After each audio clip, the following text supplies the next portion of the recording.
birds, dude. Oh, crap. I forgot about the birds.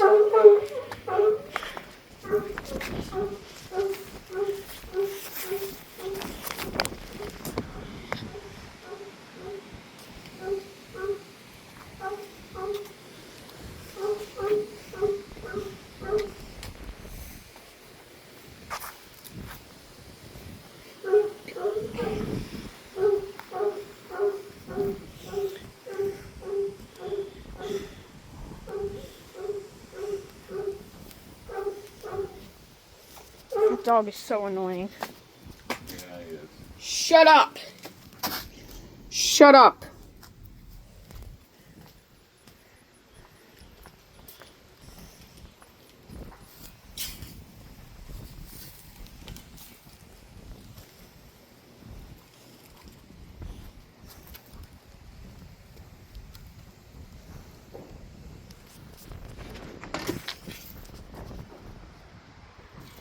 Hey, don't do shit like that, please. Okay. Ooh!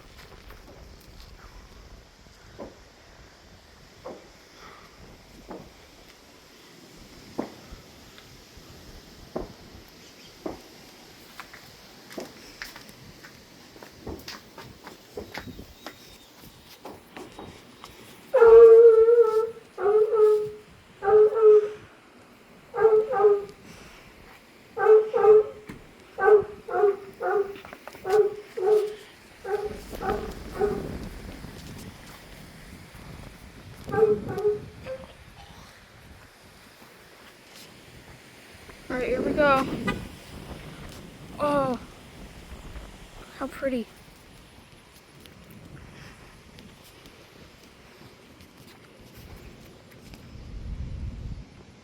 About a little over 2 miles away. Yeah.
Whoa.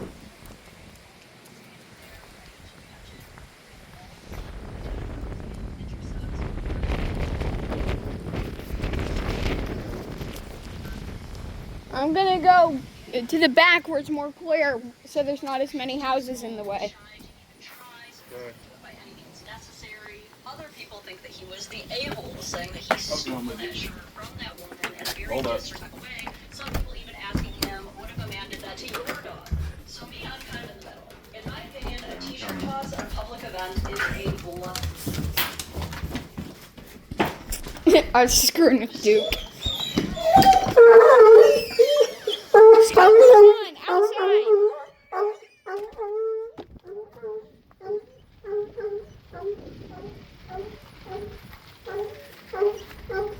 Man, what the hell is that noise?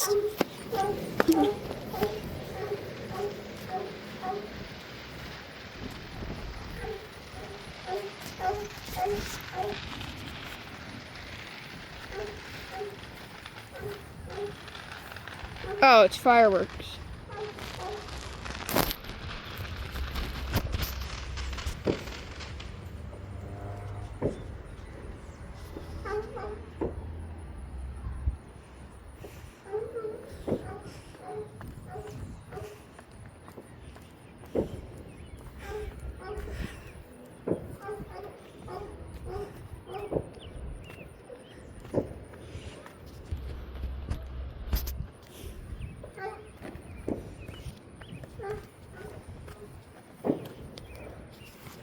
Alright, first drop of rain. You know, I'm not going back in.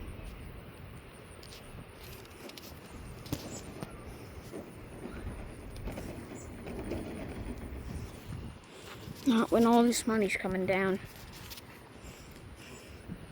Oh, let's go! Take that, you lesbian bitches!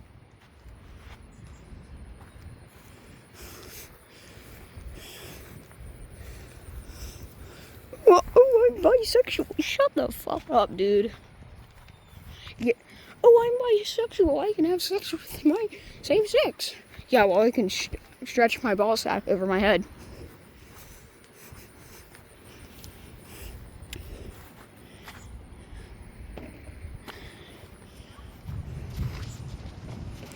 Wow. Oh, yes! Yes! Yes! Let's go! Yes! Come on, give me more! Dude!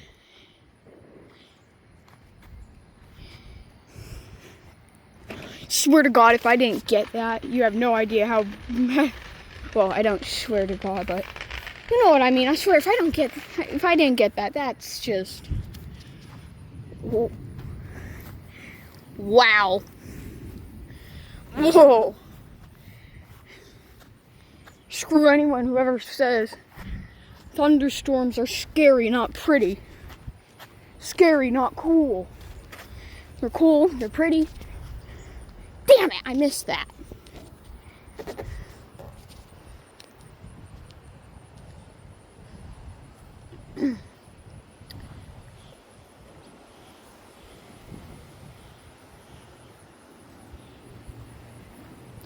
I'll make YouTube shorts with the fireworks or whatever.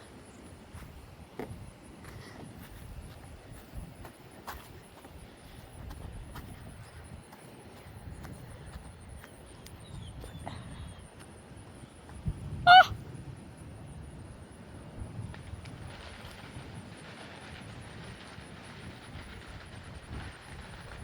Thank you, God.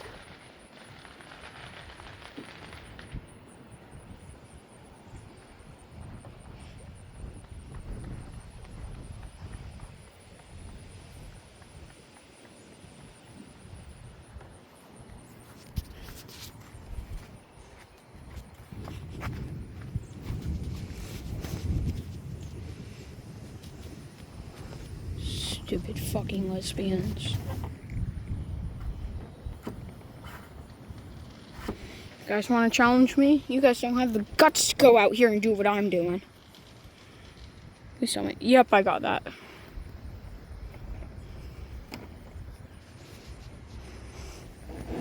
Currently moving it with my head because, well, wherever I look, it looks. Oh!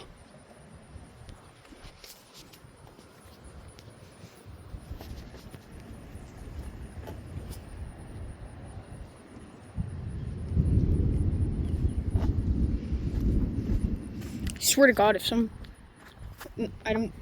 I swear, dude, if some stupid tornado warning goes off, I'm out of here.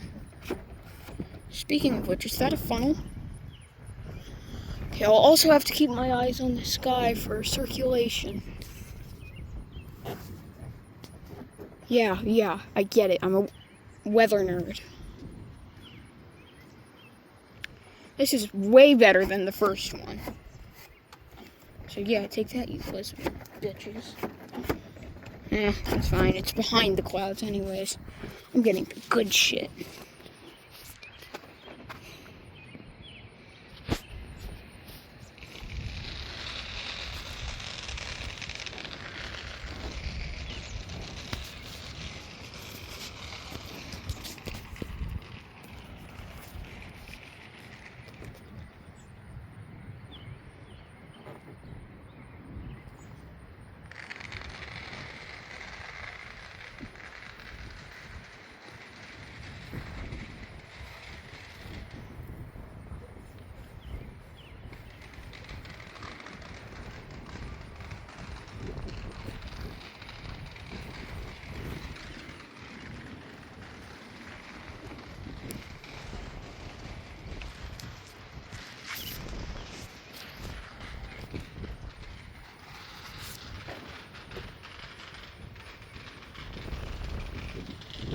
Wow. Anyways, let me talk to you guys about being gay or lesbian or any type of that shit. You do go to hell if you stay that way. It's not the Christian way to be gay or lesbian. Because I don't want to hear that shit. There's people who just say, oh, I'm Christian, and then they raise their right arm.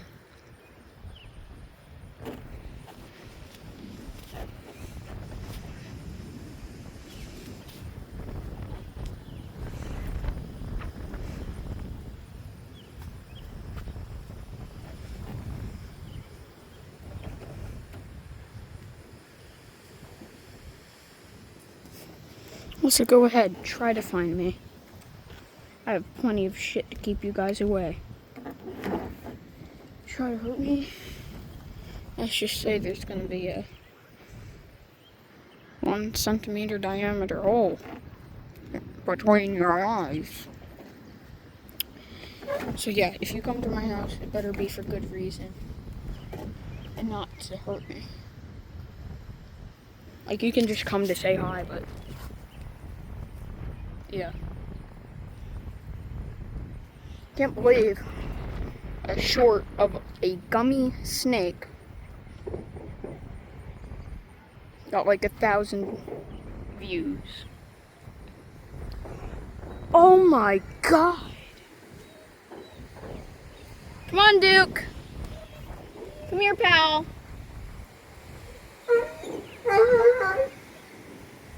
I'm getting good stuff over here.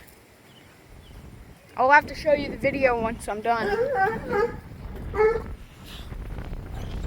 Hi, pal. Alright. It's not raining yet. Hi, Duke. Happy boy.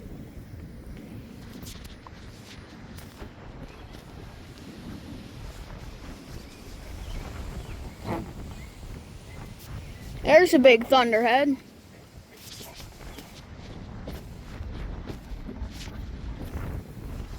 Inside.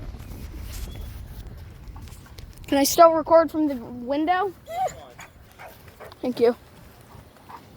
What's wrong with being out here, though? Because of the response it was earlier, and this kind of storm is going to be a lot of deadly lightning, okay?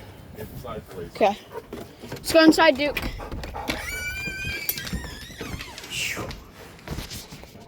Man, I am happy with the footage I'm getting.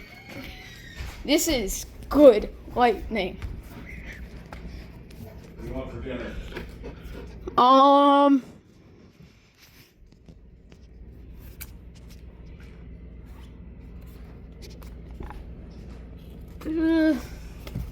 honestly not sure. Maybe a quesadilla, please?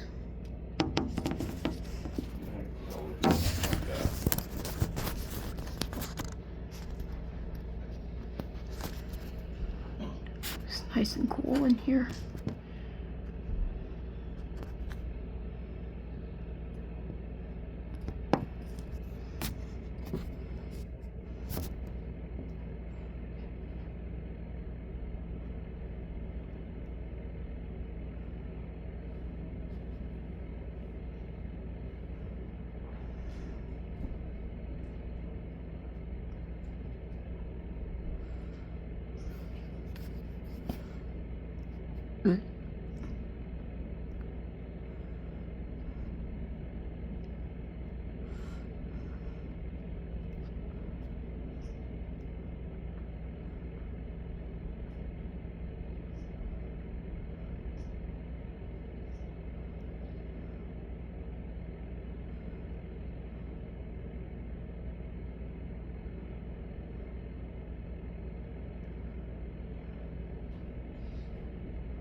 Maybe when it's a bit colder out, could I mow the lawn?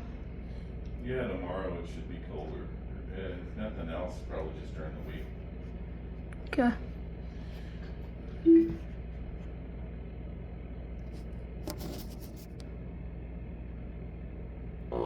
Excuse me. Oh, just got word that our own Brett Baer is on the line to give us an update of what he's seeing on the ground there. Oh, he's on camera. He's on camera and he's taking better. shelter. Brett, tell us what you're seeing there.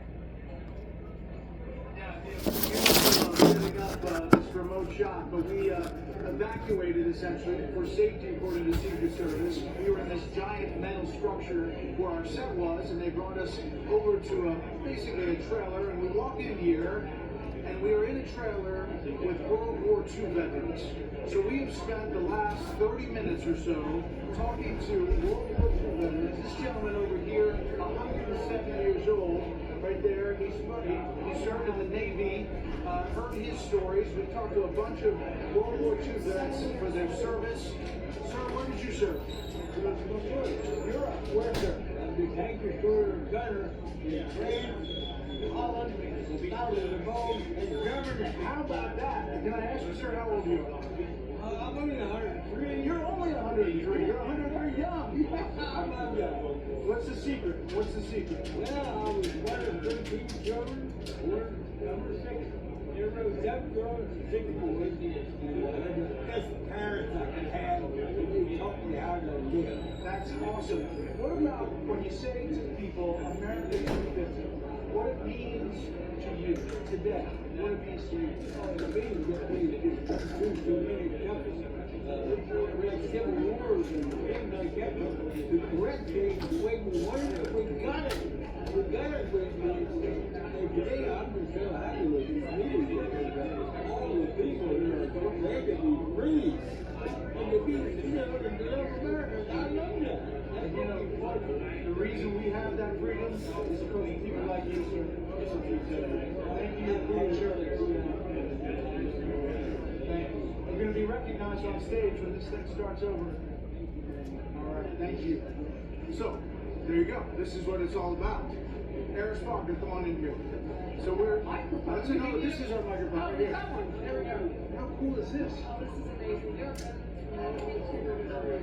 one of them was 103. He said, and this young man, that young man was 107. And I had fantastic conversations, not just about service, but what this day means to them. They are so proud that we are celebrating the 250th. Remember, these are people who were around when the country was not just 200, but even previous to that. So it's amazing to hear how proud they are about all of us going forward. And so Gary Sinise is over here. He's over here. He's got that wonderful veterans operation, and he's going to come over here. Listen, we lucked out. We ended up in a trailer with all of these amazing people, and we hope this program gets going, and we think it will. The weather's expected to clear, but we're waiting on an official word. Gary, come on in here. We're live right now. Listen, we just hopped into this trailer for safety from the weather, and then ran into these amazing people.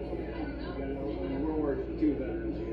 And many of these veterans we've taken down to the National World War II Museum. My foundation has a program called Storing Valor. And I'm meeting a bunch of them, and they're all thanking me for going down to the museum. We've been asking people, including these veterans, what America 250 means to them. What does it mean to you? Survival. The country has survived 250 years of ups and downs and triumphs and difficulties and challenges, and it's going to survive another 250 years. It's a great country, and we have a lot to be thankful for. We talked earlier on set before we had to evacuate about how resilient the country is, and despite being divided politically, partisan-wise, there is this shared moment, and it is a day like this. These aren't the only times that we've been divided. The country's been gone through. You've written a lot of books about a lot of it. We get through those things. You know, that's why the country survives, and that's why the country is strong. I know this guy. Oh my God! They let everybody in. Lieutenant Dan Van. Come on, we want want you to play. What's with the rain? Did you bring rain with you or what? I'm sorry about it. Yeah, I'm going back to Florida. I was free state of I was Florida. saying to Gary how cool it was that we ended up in this trailer with World War II vets. I know. And Gary. And Gary. And I saw Michael W. here. I got to talk to him and catch up with him. And, you know, these guys, I mean, he's done so much. You've been amazing. We're doing a lot of doing it. Yeah, we're doing a lot of good things. You know, my foundation is really very, very busy. We got a lot of programs going on for our families of our fallen heroes, our World War II veterans. A lot of these veterans have been on our trips. I was just telling Brad, we take them down to the National World War II Museum in New Orleans. And a bunch of them have been on those trips, and it's nice to see them. You know, there are fewer and fewer of them year after year, obviously. And it's just really special to acknowledge them. Yeah, and acknowledge them and give something back to them. You know, we have this short little window. I mean, we started taking them down to the museum well over 10 years ago, and we used to have trips on charter airplanes with American Airlines where there'd be 50 veterans on a charter. And now we had to kind of close the program down because it's getting harder and harder for them to travel. But we still send them down on individual trips if they can. And they just deserve it. We want them to know how much we appreciate them and what they did all those years. If somebody wants to help you, what do they do? If somebody wants to donate right now or help your cause, what do they do?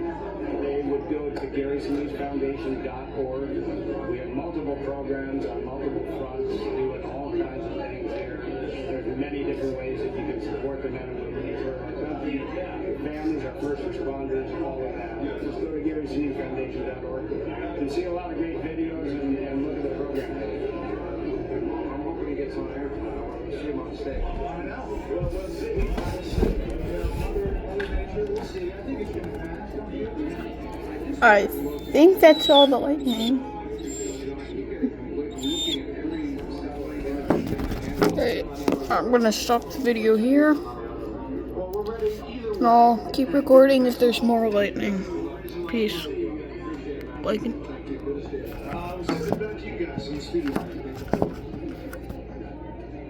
okay, I'm gonna have to keep recording because That's so cool. I mean, like, what, you got everybody there. That's really great. It looks like a party. Yeah, it Let's just be does. honest. It's like when, you know, a little bit actually, like remember after the White House Correspondents' Dinner, Yeah. once all the panic settled, everybody was sort of socializing. And in this case here, thankfully it's just a rainstorm and some bad weather, but they got pulled into the perfect trailer and they're just making a vacation. Socializing with 103-year-old woman. You know what I would call It's a care. I mean, we're worried because it's France, it's Germany, Phil's, it's all I over the think, place. brothers. We're asking him, what's the What? secret to Firecracker longevity? He said, He brought these really good fireworks and we light them all. we have lived. Oh, his brother? Yeah. Phil, I like Phil.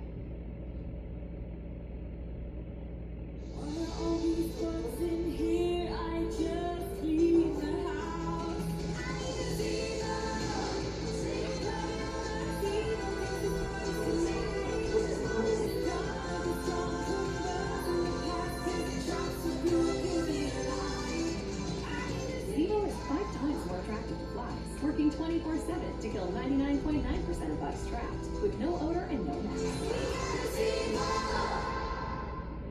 A new nationwide poll has sobering numbers about civics and history education. It found that nearly half of Americans and 61% of Gen Z do not know what makes July 4th America's birthday, the adoption of the Declaration of Independence. Now, despite that, a majority do say they're proud to be American. 61% agree that this is the land of opportunity, encouraging. 74% believe in the American dream, and 70% say our nation's founding principles are still relevant.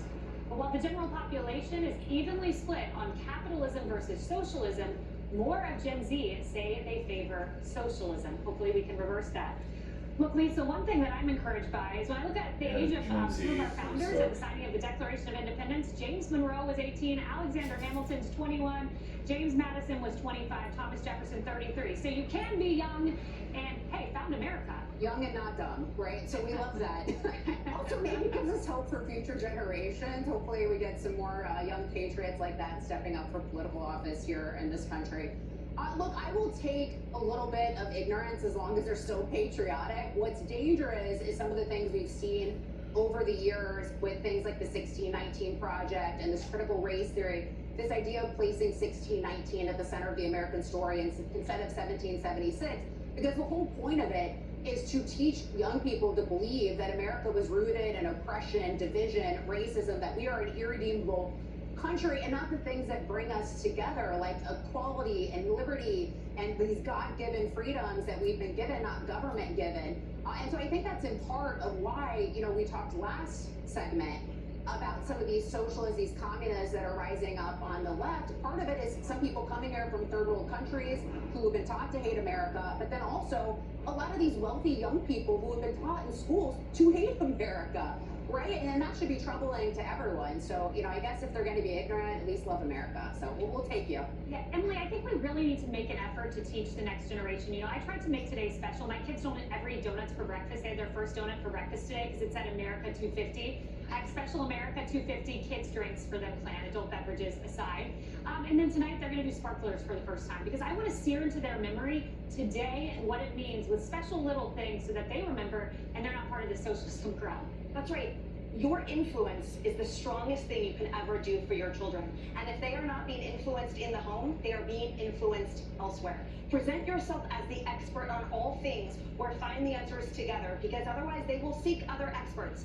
And right now, the algorithms and the intention, whether it's sort of, I would say, purposeful from our enemies or just misguided and very sort of myopic by the social media companies that are from Silicon Valley, they want your kids' attention, they want their clicks, and they want them to be within whatever sphere they are sort of like casting. So you have to show them in your home where their guiding light is. You teach them about patriotism, you teach them about faith, you teach them about grounding, and so they know who they are, so they can then be impervious to all of these types of influence that otherwise are so rife. That's why those percentages are low. And then it infiltrates, we've seen that, homeowners associations where you're not allowed to fly the US flag. No, it should be mandatory that every house flies it. We've talked about what my parents shared with me. Obviously a love of country, patriotism, US veterans. I knew my story. And in 1976, when my sister was born, my mom called her my bicentennial baby always. And that was part of her story of identity, was also America throughout the house. So yes, we knew it was special and we knew why. And the whole point is that when you are influenced by your parents and in the home and in the church and the community that you have built for your children, then it doesn't matter what this other stuff is happening. But I agree with you. I think we can take it back, but it takes concerted effort of all of us. It's so important what you said, because there are foreign powers seeking to influence our kids. China with the Confucius Institutes, many of which have been shut down. I mean, you have to educate your children. You know what's interesting is on Emily's point here, you know, we have done these studies and done these reports on these underserved areas, and you talk about kids and Gen Z, and you talk about these school kids, and the most dangerous hours of the day for these underserved areas are between 2:30 and 5:30, because 2:30 is when school gets out and 5:30 is when mom and dad or mom gets home, right? And those are the times when the most influential things happen in their lives. They're hanging out with the wrong people. They should be in athletics. They should be involved in some kind of church program and studying and something. And that's what's happening, is they're trying to shepherd these kids into areas that they can actually benefit from. And it goes to the whole idea where when you're influenced so much by social media, and that's really a big thing for Gen Z, when you're influenced so much by social media and you're not getting any history lessons in school, because they're almost afraid to teach history now, because history, according to a lot of these liberal education systems, is divisive. So they don't teach it at all. So when these kids, when you look at 66% of Gen Z that doesn't know what America 250 is, that is a statement on this country that needs to be rectified. It's wild. And Aisha, when you look at the demographics behind the socialist insurgency, it's highly educated, so-called highly educated white people. It's so crazy. Yeah, it's so crazy. It's like 80% or something of the membership is very highly educated white people. I think it's so interesting. First of all, to the part of kids not being educated enough. As a kid, I had to teach my mom to pass the citizenship exam, so maybe we should do a trivia afterwards. I think I'm pretty good at it. I was really tough when I was a kid. It was a really hard exam. But I will tell you that I do think it starts at the home, Emily. You're absolutely right. Obviously, there's our education system needs some work, but it does start at the home. I grew up, I thought everybody grew up the way that I grew up. So I came as a 6-year-old. I knew zero English. I knew such little English that I would leave my first grade classroom and go find my brother's classroom and sit with him all day because I was so scared of all the other kids speaking English. My dad's first job was flipping burgers at a Jack in the Box because he needed a job to get an apartment, put a roof over our heads. He sold men's clothing at the men's department at JCPenney's, and he worked his way up to General Motors. And look at where I am now. My brother is an ER doctor. My sister is a psychologist at the Cleveland Clinic. Look at where we are now in just one generation.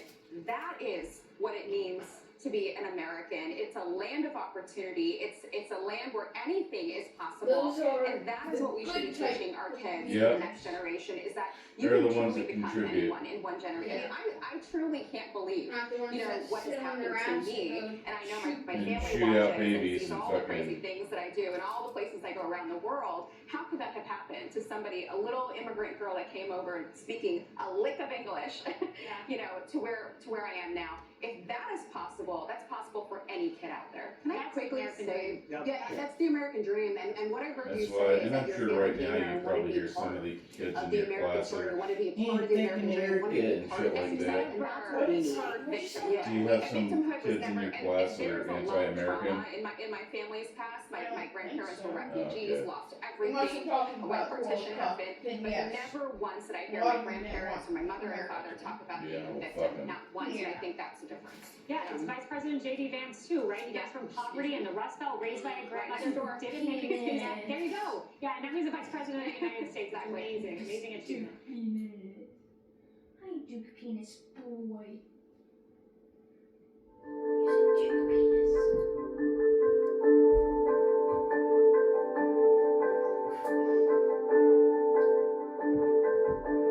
Okay, so now The far left is threatening to expand its socialist playbook across the country after a string of primary wins in deep blue cities. Progressives are now targeting key states like Missouri, Michigan, Wisconsin, and Florida after New York saw a socialist sweep from Mamdani-backed candidates. Here's what Fox News Digital reported after Tuesday's Hey, can you turn the primaries. temperature down This on quote, the hours thermostat? after DSA Yeah. I think I had it set at 74, but- or or 73. Just turn it down there 2 degrees. Rep Diana Gisette.